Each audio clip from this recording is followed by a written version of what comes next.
about the alif when it is written as a ya, or when the alif is written as a wow. Objectives: to recognize when alif is written as a ya, and to recognize the alif when written as a wow. Okay, so here we have on the right hand side a normal alif, and on the left hand side we have what looks like a ya, but notice there's no dots underneath the ya. Now in the Quran you will see this ya shape written. Sometimes, however, it's not actually a ya at all. It's known as the alif maqsura, i.e. the alif painted as a ya, or the painted alif. Another name for it is alif bisura al-ya. So they're the two names given to this letter which looks like the ya but is actually an alif. So you could think of it in English as an alif painted as the letter ya. So we're going to have a look at some examples. The first one we've got here, the top line is all Uthmani script and the bottom line is all Majidi equivalents. So the top right first example, so this is wadduha. Now if you notice we've got the ha with the fatha and then what looks like a ya, but this is actually the alif painted as a ya, i.e. it's the alif maqsura. And the giveaway really is, first of all, the ya has no dots underneath it. Secondly, they put this short alif or dagger alif on top, and the letter before it, i.e. the ha, carries a fatha. So that is read as if the ha and the fatha is followed by a normal alif, i.e. fatha alif, which we covered in the long vowels. So if you literally pretend that alif maqsura is an alif, you would read that as ha, too long. The next example, exactly the same. We've got sa ja, too long, ja. Again, just pretend that the last ya looking symbol is an alif. Giveaway again, no dots under the ya, small short alif or dagger alif on top, and the letter before is with a fatha.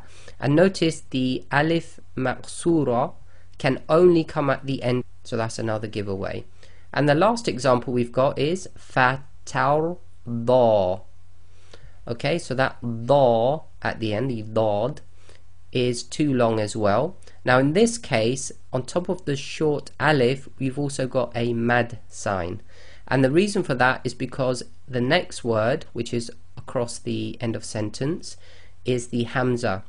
And we covered that in the lesson on the elongation of sounds. So you need to go into that lesson. But if you were to carry on reading, that would be lengthened normally to about 4 times the normal length. And below we've got the same. The only difference you'll notice in the Majidi script, to help you out a little bit more, the dagger alif or the short alif is written directly on top of the letter before the alif maqsura. Okay, so that's the only difference, and you can see that in all 3 examples there.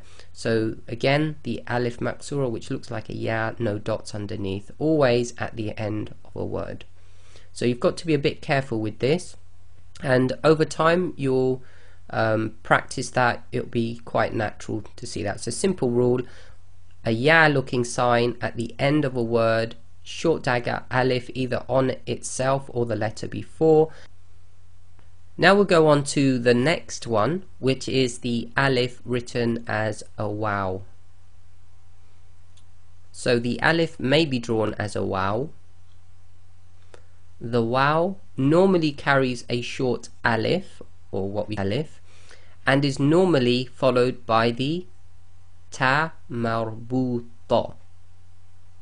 Okay, you will also find that the wow with a short alif, that is actually a wow. You will get two versions of this. You'll have a wow with a dagger alif on it. Sometimes it's going to be treated one way, and other times it's going to be treated another way. And we're going to go through some examples to help you figure out which way to pronounce it. You may need to use a color-coded Quran to make sure you do not confuse the two. So this is a very tricky one, and the easiest way is to use a color-coded Quran which identifies the two. Down the bottom then we have the wow with the small dagger alif. So that's what you're going to see. However, it can be read in two different ways. So let's do an analysis. So again, at the top we've got Uthmani script, and at the bottom we've got Majidi script. The first word then, here we've got wal hayata.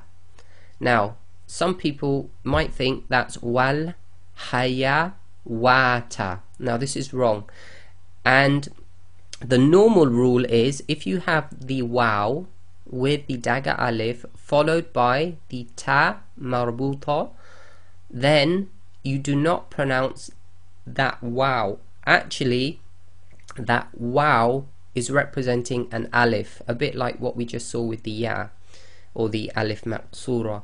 So this wow is actually an alif. So you just read the previous letter as if it's fatha alif, i.e. too long. So instead of ya, that becomes ya. So that's wal hayata.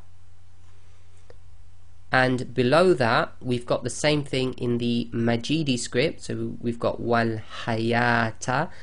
A bit more help in the Majidi script because they've moved the dagger alif back onto the ya itself, so you'd read that as too long anyway, ya.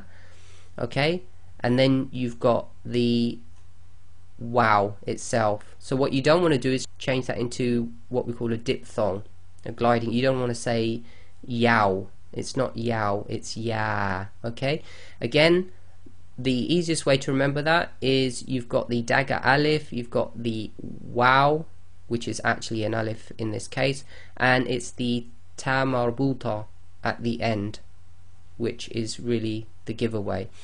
Now the next one, it looks exactly the same. So you've got samawatin. This one is samawatin. So the wow here is actually a wow which has gone too long. Okay, and they've drawn the fatha alif as the fatha and dagger alif, or short alif. And down the bottom, same thing again, but in the Majidi script they just draw the dagger alifs and not the fatha and dagger alif. So that's also samawatin. Okay, so you've got to be a bit careful. So it looks exactly the same on both sides, but one is a wow and one is actually an alif, and the giveaway really